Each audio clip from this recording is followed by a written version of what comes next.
Hari sudah lewat jauh dari tengah malam ketika bunyi ketikan di laptop Alia berhenti. Di layar, huruf-huruf terakhir melayang di antara rasa kantuk dan sunyi yang menusuk.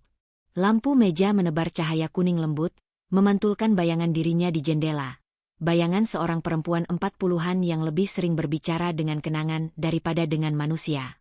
Ia bersandar di kursi, melepaskan kacamata, lalu menatap keluar.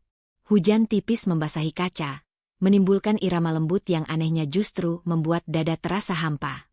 Di sela bunyi rinai, terbersit satu ingatan lama, malam ketika Raffi, almarhum suaminya, membungkusnya dengan pelukan dari belakang.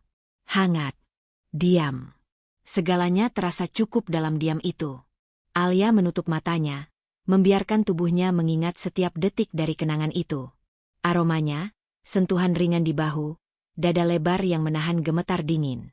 Ada sesuatu dari pelukan dari belakang, gumamnya, yang membuat dada rasanya aman, meski dunia di depan masih berputar tak tentu arah. Udara kamar kian padat oleh kerinduan yang tak punya wujud.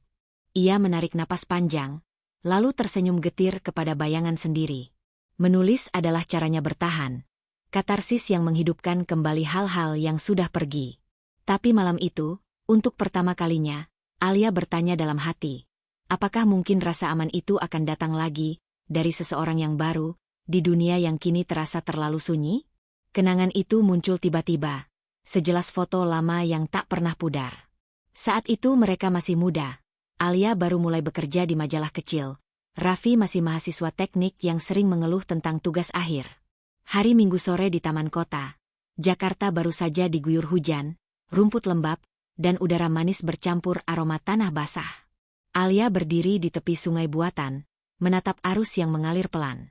Ia ingat, waktu itu mereka sempat berdebat hal sepele, tentang siapa yang lupa membawa payung. Ia pura-pura marah, Raffi membiarkannya beberapa menit sebelum akhirnya mendekat dari belakang. Tanpa kata, lengannya melingkari tubuh Alia dengan gerakan ragu-ragu, seolah meminta izin pada udara. Bahunya yang hangat menempel di punggungnya, dan detak jantung Raffi terasa menyatu dengan napasnya sendiri. Begitu lengannya melingkar dari belakang, dunia seperti berhenti di antara napas kami. Semua suara taman, tawa anak kecil, derit ayunan, desau daun, serasa menjauh hanya untuk memberi ruang bagi dua orang muda yang baru mengerti arti tenteram. Maaf, bisik Raffi kala itu, aku cuma nggak mau kamu merasa sendirian. Alia menoleh sedikit, cukup untuk melihat senyum kaku yang tulus di wajahnya. Ia tertawa pelan sambil meraih tangan Raffi di perutnya.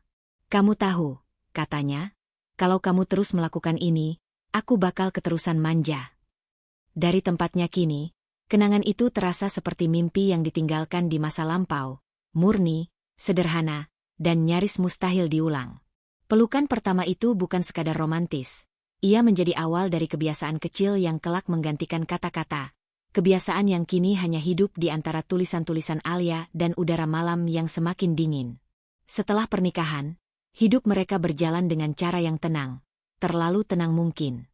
Tahun-tahun pertama penuh tawa dan perjalanan kecil, tapi perlahan, kesibukan datang seperti kabut yang tak bisa dihindari. Raffi pulang makin larut, Alia tenggelam dalam tulisan-tulisannya. Di antara mereka tak pernah ada pertengkaran besar. Hanya jeda yang makin panjang di antara dua napas yang dulu seirama. Lalu pada suatu pagi yang biasa-biasa saja, dunia mendadak sunyi.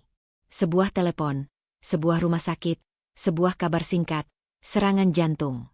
Tak ada perpisahan, tak ada genggaman terakhir, hanya denting gelas kopi yang belum sempat disentuh. Alia berdiri di ruang tunggu rumah sakit, memandangi tubuh laki-laki yang dulu selalu memeluknya dari belakang seolah melindungi dunia. Yang kali itu, justru dibungkus kain putih, terbaring lebih tenang dari siapapun yang pernah ia kenal. Hari-hari berikutnya berlalu seperti bayangan. Orang datang membawa bela sungkawa, bunga, dan nasihat tentang ikhlas. Tapi tak satu pun bisa menjawab keheningan yang menggantung di kamarnya setiap malam. Yang paling berat bukan kehilangan orangnya, gumamnya suatu malam, tapi kehilangan tempat bersandar yang dulu begitu nyata. Kini, setiap kali angin menyusup lewat jendela, Alia hampir bisa merasakan bayangan pelukan itu kembali. Lemah, tak berwujud, tapi cukup untuk membuatnya menarik napas lebih dalam, mencoba percaya bahwa cinta kadang masih menetap di udara, meski pemiliknya telah lama pergi. Sore itu hujan datang tanpa aba-aba, seolah langit tak sabar meluapkan sesuatu yang ia tahan terlalu lama. Alia baru saja keluar dari toko bahan makanan di pojokan kompleks ketika langit pecah, kilat, guruh, lalu deras yang tak menyisakan ruang untuk rencana apapun. Ia berdiri di bawah atap sempit toko, memeluk tas belanja yang berat, menimbang-nimbang apakah perlu nekat berlari pulang.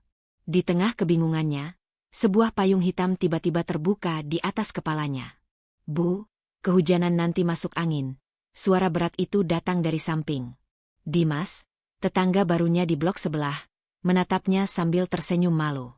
Lelaki berwajah teduh, tubuh besar dengan bahu lebar, tapi matanya memancarkan sesuatu yang lembut, seperti seseorang yang sudah terbiasa kehilangan dan belajar menerima. Tangan besar itu menutup payung di atas kepalaku, seolah langit yang deras pun tunduk padanya, batin Alia.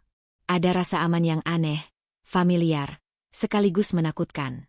"Aku bantu bawakan, boleh?" tanyanya cepat, sebelum Alia sempat menolak.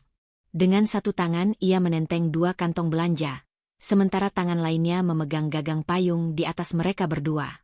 Setiap langkah di trotoar basah memantulkan suara air yang beradu dengan sepatu mereka. Perjalanan pendek itu terasa panjang. Dimas bercerita ringan tentang anaknya yang kuliah di luar kota, tentang istrinya yang sudah 6 tahun meninggal. Alia hanya mendengarkan, tapi setiap tawa kecil yang keluar dari bibirnya menggemakan ruang kosong dalam dadanya. Sesampainya di depan rumah, mereka berhenti. Hujan masih belum habis, tapi ada keheningan yang menjembatani keduanya. Alia mengucap terima kasih, Dimas mengangguk, lalu menatap hujan lagi sebelum pamit. Dan betapa aneh, langkah yang menjauh itu justru meninggalkan kehangatan seperti api kecil di tengah udara basah. Listrik pada malam itu menyisakan rumah-rumah gelap dan suara hujan yang baru reda. Alia menyalakan lilin di ruang tamu, mengendus aroma lelehan parafin yang samar manis. Baru ia menyadari, sebagian atap di teras bocor, dan air menetes ke lantai ubin. Ia beranjak mencari lap, tapi langkahnya tergelincir di genangan kecil. Dalam sepersekian detik sebelum jatuh, ada tangan kuat yang menangkap bahunya dari belakang. "Bu, hati-hati." Suara Dimas terdengar begitu dekat. Ia ternyata baru saja datang mengantar kabel perpanjangan untuk Alia, setelah petugas komplek memberitahu bahwa listriknya padam. Dalam remang lilin, tubuhnya lebih besar dari ingatan Alia. Pelukan itu hanya sepersekian detik, tapi tubuhku mengenalnya sebelum pikiranku sempat melarang. Dada lebar itu, napas cepat, tangan yang hangat menahan agar aku tak terjatuh. Semuanya seperti fragmen dari masa lalu yang tiba-tiba hidup lagi. Alia terpaku, merasakan detak jantung sendiri yang berpacu tak karuan. Ia segera berdiri tegak, berusaha tersenyum. "Aku, nggak apa-apa, terima kasih," katanya lirih. Dimas menarik tangannya perlahan, canggung. "Mungkin sebaiknya aku periksa bocorannya sekalian," ujar Dimas, suaranya pelan, nyaris seperti permintaan maaf. Alia mengangguk tanpa bisa menatap langsung. Hanya sinar lilin yang bergoyang, menciptakan bayangan tubuh mereka di dinding, dua siluet yang hampir bersentuhan, tapi dipisahkan oleh batas tak terlihat antara kenangan dan kenyataan. Ketika Dimas pamit, udara di ruang tamu masih menyimpan sisa hangat dari sentuhan tadi. Alia menyentuh pundaknya sendiri, seolah ingin memastikan bahwa perasaan itu benar-benar telah terjadi, dan tiba-tiba, malam terasa lebih terang daripada lilin yang redup di mejanya. Malam merayap pelan, menggantikan sisa hujan dengan keheningan yang kental. Alia duduk di depan cermin kamarnya, rambutnya masih sedikit lembab, wajahnya memantulkan cahaya lampu tidur yang lembut. Ia memandang dirinya sendiri lama-lama, seperti berbicara pada seseorang yang berbeda, sosok yang mulai ia kenali tapi sekaligus asing. Apa yang baru saja terjadi? Hanya sentuhan sekilas. Tapi kenapa hatinya berdebar seperti belasan tahun lalu? Apakah itu bentuk pengkhianatan? Atau justru sebuah tanda bahwa hati manusia tak diciptakan untuk terus beku? Ia menyandarkan dagu di tangan, suaranya bergetar pelan. "Raffi," bisiknya pada bayangan di cermin, "apa aku jahat kalau mulai merindukan pelukan seseorang lagi?" Pertanyaan itu menggantung di udara. Dalam diam, hanya jarum jam di dinding yang menjawab dengan ketukan teratur. Alia menarik napas dalam-dalam, lalu menutup mata. Dalam gelap kelopak matanya, muncul wajah Raffi, senyum tenang, mata yang dulu selalu memaafkan. Mungkin Raffi tak pergi, katanya pelan.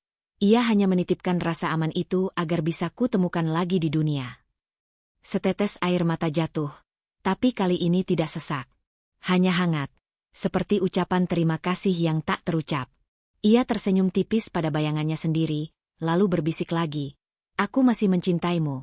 Tapi mungkin sudah waktunya aku belajar mencintai dunia, tanpa harus kehilanganmu di dalamnya. Beberapa hari setelah malam itu, Alia kembali menulis. Bukan tentang pekerjaan, tetapi tentang sesuatu yang jauh lebih pribadi. Di layar laptopnya, kalimat pertama meluncur seperti bisikan. Mengapa wanita suka dipeluk dari belakang? Ia berhenti sejenak, lalu membiarkan jarinya menari menuliskan jawaban yang datang dari hatinya sendiri. Ia menyadari, ada filosofi yang lembut di balik pelukan semacam itu. Saat seseorang memeluk dari belakang, berarti ia rela berdiri di posisi paling tidak terlihat. Ia tak perlu menatap wajah orang yang dipeluk, cukup memastikan tubuh di depannya merasa aman. Pelukan itu adalah pernyataan diam. Aku di sini. Lihatlah dunia di depan, biar aku yang berjaga dari belakang. Alia mengingat lagi momen-momen kecil dalam hidupnya. Pernah merasa kuat karena tahu ada punggung yang melindunginya, pernah juga hancur saat punggung itu hilang. Ia tersenyum getir. Pelukan dari belakang bukan soal tubuh besar, tulisnya, tapi hati yang berani menanggung beban yang bukan miliknya. Bagi sebagian wanita, mungkin pelukan itu semacam jeda di tengah hiruk-pikuk dunia. Kesempatan untuk menyerah sejenak tanpa takut dihukum oleh waktu. Dalam rengkuhan itu, mereka belajar mempercayai lagi pada seseorang, pada hidup, bahkan pada diri sendiri. Alia menyandarkan kepala di kursi, menatap kata-kata di depan layar yang kini berbinar lembut. Ia baru sadar, kerinduannya bukan hanya pada Raffi, tapi pada rasa dilindungi tanpa harus bersembunyi. Pelukan dari belakang bukan berarti ketergantungan. Ia adalah simbol keberanian untuk membuka diri pada kasih tanpa pamrih. Di luar jendela, sore tampak redup. Angin membawa aroma tanah yang basah setelah siang panas. Alia mengangkat tangan, memeluk dirinya sendiri dalam diam, seolah menguji apakah benar rasa aman bisa lahir bukan hanya dari orang lain, tapi juga dari penerimaan pada diri sendiri. Hujan kembali turun sore itu, tapi kali ini tidak deras. Langit hanya berkabut lembut, seperti mewakili perasaan Alia yang mulai tenang. Ia berdiri di teras, menatap gerimis yang jatuh di halaman.